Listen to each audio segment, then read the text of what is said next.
What's good, ladies and gentlemen? Welcome back to the channel. I'm LotusAsakura, the one who never knows best, finally bringing you guys a long-awaited, much-anticipated, highly requested Dragon Ball FighterZ terminology video. But I'm not here today by myself. I am joined by the one and only LordKnight. What's good, homie? Say what's up to him.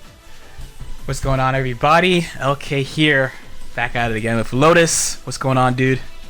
So yeah, a lot of people, well, I mean, there's many different tutorials and guides people want me to make, like a Trunks guide, for example, which, by the way, I'm not saying that I will or will not ever make a Trunks guide, but if you really want to learn how to play the character, you need to watch this guy over here. Links to his Twitch and his YouTube channel will be in the description down below, and probably also in a pinned comment, because he's the one who has taught me a lot about what I know, how to play this character. So stop asking me, go ask him, okay? But now, a lot of you guys have been asking about this terminology video because I mentioned doing something like it before, and today we're finally going to do that. Today we're finally going to bring it to you together. So without any further ado, let's get into the first term on this list, and we have Odie. Now this one's this one's half serious, half kind of meme, but this is a word, a phrase that's kind of been popularized mostly by the New York, New Jersey scene, particularly in Dragon Ball FighterZ, and people are constantly always asking, what's OD? What do you mean is OD? Who's OD? How, what, I don't get it. Overdose? What does that mean? So how do we explain this? OD stands for overdose. When you overdose on something, it means you had too much of that thing. So if you say that something is OD, it means it's just too much. So for example, right, if Sonic or let's just say LordKnight, since he's here, right? If LordKnight puts me in a block string and then I eat a Bardock A assist and then he does 214H with Trunks and he's flipping over the top of my head and I get cracked over my skull, I would say, wow, that mix-up was OD. Like, that mix-up was just too much for me to handle. Like, I couldn't block it. You know what I mean? Does that make sense? When people ask you what does OD mean, you just say OD is OD. That's the way That's usually what I do, right? But that's not very helpful to people. I think it's funny when I respond with that, but the people who are asking don't seem to feel that way. Alright, so probably one of the most asked questions I get in my own comment section is, what's a 2M? What does he mean by 5L? What is 4S? People don't really understand numpad notation, as that is like the name of this legendary language, I guess, we're speaking when we talk about fighting games, which is, you know, pretty much the popular way to refer to your inputs in anime games, which LordKnight knows all about. Yeah, so for my keyboard people, you want to look at your numpad. For my laptop people or phone people, open the calculator app and look at it, and you'll see the numbers 1, 2, 3 on the bottom, 4, 5, 6 in the middle, 7, 8, 9 on the top. So that is what we use for the directions. If you look at a D-pad or an analog stick, the middle where it's resting is 5, so we consider that to be neutral. So then the 6 would be forward, the 4 would be back, the 2 would be down, the 8 would be up, etc. So it's a little awkward like the first day or so, but after a little while you'll get the hang of it, and you start getting the hang of hearing people say 2, 3, 6, which would be down, down, forward, forward. Generally, we assume that you are on the player one side. Just for the sake of discussion, makes things a lot easier. And before, people were like, why not just do that? And why not just say quarter circle like we always do? This is for communicating with our international friends who may not speak the same languages as we do, but play the same games as we do, so that everyone can understand the input, share combos, and all that stuff. Well said. I know it sounds really complicated at first, guys, but I promise you it's a lot more intimidating than it actually is, because I personally did not know numpad notation prior to playing Dragon Ball FighterZ. Like, I had seen it around before, but I didn't know what a 236 was. But 236, quarter circle forward, 214, quarter circle back. It's a lot easier to understand than it looks when you first look at all these crazy numbers and letters going on. And then speaking of the letters, L, M, and H, you hear me say 5L, 2M, 2H. Everybody knows what 2H is, funnily enough, right? Like, that, if you know nothing about numpad notation, everybody knows what a 2H is. It's the anti-air, the down heavy input that you do in order to beat Super Dash, right? But L, M, and H are the letters that correspond to your light, medium, and heavy buttons. So on a PS4, for example, that's square, triangle, and circle, respectively. And one more thing too, another thing that's kind of nice about this game is that the inputs are kind of simpler, so you'll get the hang of it pretty fast. All the special moves in this game are basically quarter circles. There's a couple of downs, and that's it. So it'll get you very used to it pretty quickly. Alright, so this next term on the list is not necessarily something that I get asked about a lot specifically, because it's not really one I say out loud a lot, but when you see it written out, I see people oftentimes in Twitch chat or on Twitter ask what it means, and that is JC, which is shorthand for jump cancel. That's all it is. And all a jump cancel means is when you're using your jump in a combo. So we all know about, you know, doing the universal combo that most characters can do, and then you do that 2H, and then you jump again, and then end it with the auto combo. You just jump cancel. You might have not known you were doing it, but you were jump canceling. And that's pretty much all there is to it. Next term on the list is a 3-in-1. We have point, mid, and anchor. Oftentimes, you guys hear me refer to Trunks as my anchor character. I'm always talking about my anchor Trunks, my anchor Trunks, my anchor Trunks. But what does it really mean? To keep it simple, all your anchor is really that character you keep in that last slot to kind of bail you out of a bad situation when you need to come back. You know what I'm saying? That middle character, and then point is the character you put up front. Usually somebody who's trying to win neutral, help you build a lot of meter, because your mid and anchor probably usually really need a lot of meter, and they probably have good assists that back up your point character. But yeah, if you don't know what a point, mid, and anchor is, just replace it with 1, 2, 3, and then you pretty much understand that. That's really all there is to that one. Next on the list, we have Happy Birthday, also known as a Double Sunday, and a Merry Christmas. Now, while I know what this is, so a Happy Birthday is when you catch 2 characters in the same combo. This has happened to all of us before, and you've probably done to people as well, where your opponent called their assist, you hit them, and their assist got caught too, you hit them both, Happy Birthday, right? But what I'm actually not 100% certain on is where the origin of this term is, and maybe you, okay, can fill me in a little bit. I think it came from Marvel, I'm not really sure. I'm pretty sure it came from Marvel's Capcom 3. I don't know the exact story, but I'm pretty sure the clip exists somewhere, and I'm pretty sure it actually has to do with someone's birthday. But I think both terms. I both think I did. Marvel I 3. think that's kind of like what I've heard through the grapevine, is that it was somebody's birthday. They were at a tournament or whatever, and like they got hit. Like both the characters got hit, and they were like, "Oh wow, what a happy birthday," or something like that. Yeah, something like that.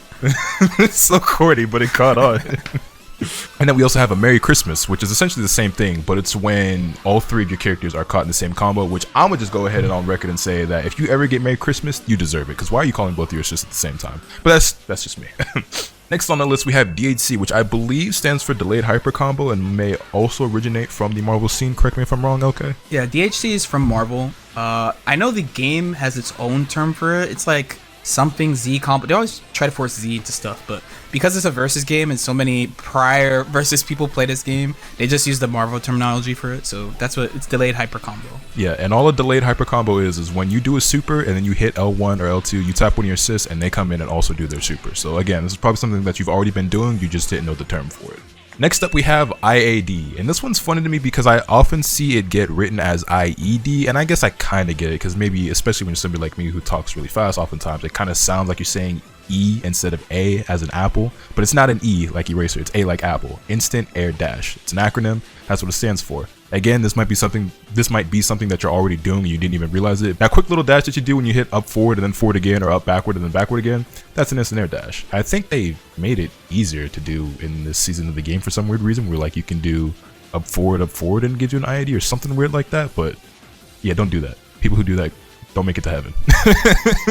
Next up on the list, we have another simple one, whiff. And all a whiff is when you do a move that misses. So when my opponent 2H's from full screen because they just assumed I was going to super dash from one corner to the next, they whiffed. Yeah, if you watch my ranked match videos, you definitely hear me talk about whiffs all the times when they miss. And you know, in Dragon Ball, one of the main complaints, people who mash auto combo on whiff, right? It's when it misses, but they can still keep swinging. Yeah, whiffing, auto combos coming out on whiff is why you hate Goku Black, it's why you hate Vegito, it's why you hate Bardock, it's why you hate Teen Gohan, because they're allowed to miss their first couple inputs, but if that third one catches you, well, maybe a little less so in Vegito's case, although I have definitely just run into somebody just slamming the square button and got my face palmed, but that's neither here nor there. But yeah, those are the reason why you hate those characters online, is because in Dragon Ball FighterZ, if the first 2 hits don't hit you, the third hit is still allowed to hit you. Rather interesting how that works, but you know, it is what it is. I don't think it should be that way, but that's just me. Alright, so the next one on the list is DP, and this is another acronym for Dragon Punch, which I believe originates from Street Fighter, if I'm not mistaken, right? The Shoryuken. I guess Ryuken Dragon Punch is probably the literal translation, and this refers to like the invincible reversal moves that characters like Super Saiyan Vegeta, Adult Gohan, Teen Gohan, Cooler, and several others have. So yeah, you know, Teen Gohan's uppercut, Adult Gohan's uppercut, Cooler's knee, Super Saiyan Vegeta's knee, those moves, those are a DP, a Dragon Punch, an invincible reversal move. Up next, we have Rekka. All a Rekka is a multi-hitting special move that has multiple inputs. So for example, like Yamcha's got like, you know, his Wolf Fang Fist, Blue Vegeta's got the kicks, and Videl's got her, I think it's her quarter circle forward L, her 236 L input. Same thing goes for like Android 17. So these are characters in Dragon Ball FighterZ who all have Rekkas. Yeah, the concept is it's a special move that has branching options with follow-ups. A bunch of characters that you listed, like you said, they all have them. It's always good to have them also, because even you usually can't cover everything. It's a really strong tool to have in fighting games in general. Yeah. We should do TK because it's not on the list, by the way. Oh, you know what? I should especially. Well, I mean, I guess you for the same reason, but like, yeah, we should probably explain that one. We should probably do TK. I was just thinking about it while I was looking at this list. Yeah, I was like, where's TK? All right, so the next one on the list is actually TK, which is shorthand for Tiger Knee, and I think this is also another one that originates in Street Fighter from Sagat, if I'm not mistaken, because I think he had a move called the Tiger Knee. And what this refers to is when you do an input for. So let's say, for example, let's just take Trunks, since we're both Trunks players, and this is why it's relevant to us, right? You guys have probably heard of TK flip, right? In order to do Trunks' EX flip, you would do quarter circle back plus H plus heavy, right? But if you want to TK the flip, you end the input in up back instead of back. That way, your character does their move as low to the ground as possible, right? The input is essentially supposed to come out like right as you leave the ground, so that you do it from the lowest like distance possible. Yeah, this technique can be pretty important because usually the air version of moves have different properties than the ground version of moves, or sometimes you need to do the move really quickly, but it can be, depending on the input of the move, it could be kind of awkward to like jump and input the move quickly first. So what this technique does is you buffer whatever move you want on the ground, as in you do the move early on the ground and you finish the input with up, so that you do it as quickly and as low to the ground as possible. This is how you do some of those Trunks, those super fancy Trunks mix-ups where he looks like he's whipping forward, back and forth, because his air flip has slightly different momentum from his ground flip. And this is something that I should probably say for a Trunks guide if I ever do it, but again, since we're both Trunks players, this is relevant. You guys ask me time and time again. I get this question on every single video. How do you do same side change this future with Trunks? When you're in sparking, how do you get to change this future to sit on the same side? And the answer to that is actually by Tiger Kneeing the input. When you do the auto combo, you do quarter circle back S and you end the input in up back instead of back, and you will stay on the same side, and that's how you get to change the future to stay in front of somebody. You guys ask me this on pretty much every single video, so I might as well throw it in here. Next up on this list, we have command grab and command normal, and all it means when you see this word command in front of these other words is that it is a specific input outside of the usual input every other character has. So for example, right, every character in the game has a 5H. Not every character has the same 5H, but every character has a 5H. Every character has a 2H. Every character has a 2M, unless you're Goku or Beerus. But every character does have these inputs. However, you have some characters who have special inputs that not everybody has. So for example, Cell has 6H, Cooler has 6H, Android 17 has 3H. So there are certain characters who have a different direction that you push alongside a button that not every character has. A Dolgon, as another example, has a 3L. And a command grab refers to a grab that can't be broken the same way a Dragon Rush can. So think of Android 16, think of Jiren's 5H, think of Broly. These are all characters who have command grabs. So for those of you who don't know, if you're still confused about command grab characters, the easy way to tell is that all your favorite Dragon Ball FighterZ YouTubers, we all play command grab characters, including me. I am command grab character now. I am a YouTuber now. I technically, it includes me as well, because Trunks level 3 is a command grab, but I don't play grapplers. I personally hate grapplers in all fighting games, except unless your name is King or Armor King in Tekken. They're kind of cool, but other than that, I've always found grapplers whack, bro. It's just not for me. But teach their own. True. No, it is true. Dragon Ball grapplers are actually like, they are really in another universe compared to other fighting games. Like, it's totally different. So the next term we have on this list is one that's not so relevant anymore, but it's something I still want to add to this because I do still see it come up from time to time, people asking what it means, and that is fuzzy. Now, I know that you know that fuzzies were removed from the game, but you might not exactly know what fuzzies were in the first place. Yeah, so when we talk about fuzzies generally in Dragon Ball, we're talking about an offensive technique. So there was a thing that you could do that the taller your character is and the way that certain moves interact, you could make a taller character block high. And when you switch guard in these games from high to low or low to high, initially, even though we see the character switch, the game doesn't register it. So what you would do is you would make a tall character like 16 or so, block an overhead, which you have to stand block, and then land, and you would have enough time to jump and do a quick light. And if they switch to low block, they would get hit by the overhead, and that's what most people refer to as a fuzzy mix-up. It got to a really extreme point to where like basically all characters were vulnerable to this somehow in some way, and many of you really don't like getting hit by this. I love doing it to you.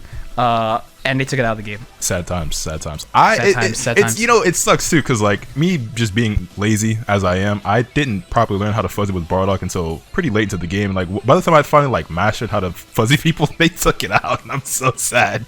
All right, now this next one is probably not one that you hear too often, but is more common than you would think in Dragon Ball, and that is option select, often written or said out loud in shorthand as OS. So what an option select basically is something that you as a player can do that is supposed to cover multiple situations by only doing this one thing. Yeah, so option select, you guys are probably doing some without even realizing it. Actually, the Fighters Dojo teaches you one pretty much immediately. Wait, does if you've it really? done it. Yes, it does. I see. To this day, I still haven't actually checked out the dojo, so I don't know how helpful it actually is for people. I have only just started doing the Fighters Dojo like 3 or 4 days ago, and there's a tutorial about super dashing. And one of the things it tells you about super dashing is that if you're not sure whether or not your super dash is going to hit, just mash square so that if it hits, you get a combo, and if it doesn't hit, you just do the super dash. Yeah, they teach you that in the game. I only found out about that because of Tatsu putting it on Twitter, and even then, that was like. That was some time into the game before I finally. The dojo might be kind of lit. They actually teach you that. That's kind of crazy. I need to check it out.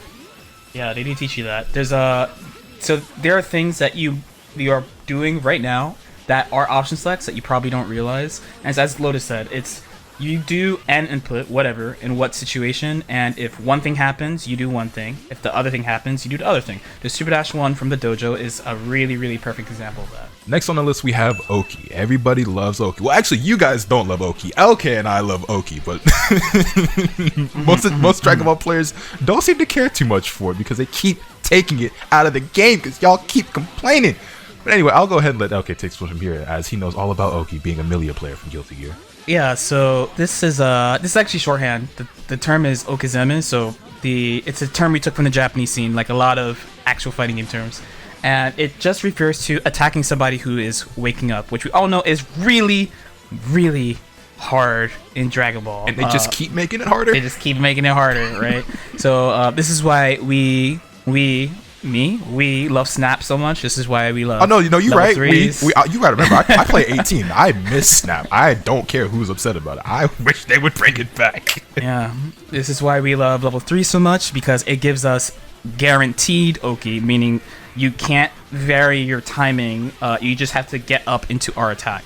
So when you're getting up, the reason why it's so important is because the opponent that you knock down, when they're getting up, their options are relatively limited, and you can usually cover a bunch of stuff and do some type of mix-up, some type of high-low or something to continue your turn for hitting them in neutral. But like I said, it's kind of hard to do this in Dragon Ball unless you get like a level 3 at this point or a sliding knockdown. And then next on the list we have Meaty, which is something that you do on Okie. Yeah, so we're still staying in the same lane for okizeme, right? So it's attacking somebody who's getting up, but the difference is for meaty attacks, you are timing your attack so that you hit with the end of the move. So the way the game works is like, let's say you hit a jab or something, your jab is always going to be like start at the same time, hit at the same time, and recover at the same time, right? But if you time it on an opponent who's getting up, you can make it so that you hit with the end of the move and change how it works. So if you're a Trunks player like Lotus and myself, you will know about Meaty Change the Future. So normally Change the Future is -5, meaning he's not punishable, but he can't like counterattack you. Right, like we're safe. Like it's not our turn anymore, but you're not gonna hit us for blocking it. Which is fine. But when you hit it meaty, say after level 3 or after slide knockdown and you time it the right way, you can make it really advantageous and take your turn and keep on attacking them safely. Next on the list, we have 50-50, another thing that they keep taking out of the game, and we just keep trying harder and harder to find new ones. So what a 50-50 basically is a situation where you have a 50% chance of guessing right on blocking this mix-up. So let's say Trunks again, for example, right? I block string you, I hit you with Bardock's A assist, and then now there's a 50-50 chance of me going to the left or going to the right with EX flip. You have a 50-50 shot at guessing right on which way I'm going and which way you're going to block. Guess wrong, you get hit. Guess right, congratulations, you blocked it. So 50-50s are pretty important because especially if you play online, a lot of the things that people use to open you up, like Dragon Rush or 6M assist, like while they are good, these things are technically reactable. So 50-50s are really, really important because the whole goal is it's a situation where your opponent cannot react to your offense. It's really, really, really important. A lot of the things you might have problems defending against, you generally can practice it against it and you'll be fine. Things like 17's Rekka pressure, or like people using base Goku's Kaioken as like a mix-up. You can practice against that and learn how to block it, but you cannot practice against Kid Buu assist and someone jumping and air dashing high or doing a low. Or you cannot defend against Broly standing tall over you because he's 10 feet tall, jabbing you and then doing a command grab or not. You just cannot do it. So these are really important, and if you want to make your offense better, you need to have these in your gameplay. Winding down, we have just a couple more on the list, and second to last, we have the word jail. What does it mean to jail somebody? Why do I say I'm going to jail him? So what it means when you jail somebody is you put them in a situation where they are blocking and they are not allowed to do anything else than block because they're in block stun. So that means they are not allowed to reflect, they're not allowed to super, they are not allowed to vanish, they're not allowed to super dash, they are not allowed to do anything because the game physically will not allow them because they are stuck in a blocking animation.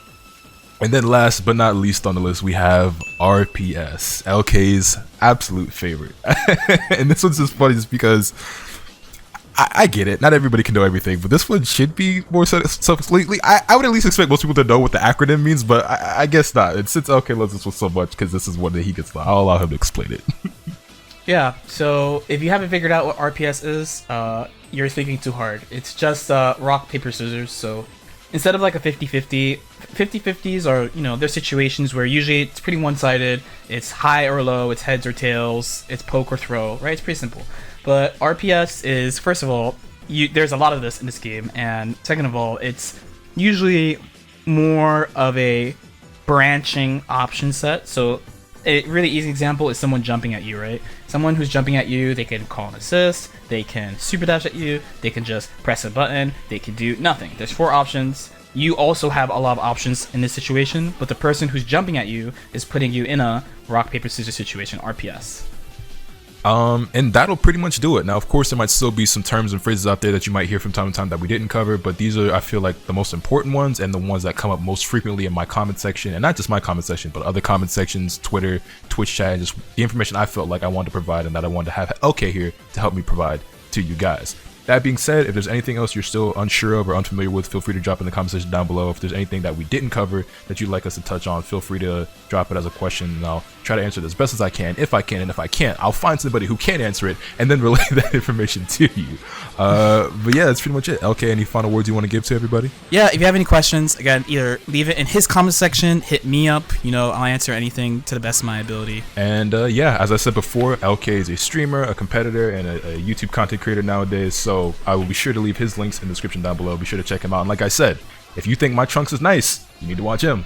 50% of the stuff I know came from him. The other 50 came from Sage. It's more like 40-40, and then like 10% came from Okie, but Okie don't play no more. But yeah, there are far better Trunks players out there. You just might not know who they are, but I'm trying to tell y'all need to watch these people's content because they're better than me at the game. They're the ones I learned from, and they actually have some of the information that you guys are looking for. So go over there, go support. But yeah, that'll pretty much do it. Hit this video with a like if you enjoyed, subscribe if you haven't already so you can stay tuned for all the awesome content I put on bring you. And with all that being said, that's pretty much all I have today. And remember, let the capital twos from the bad. Later.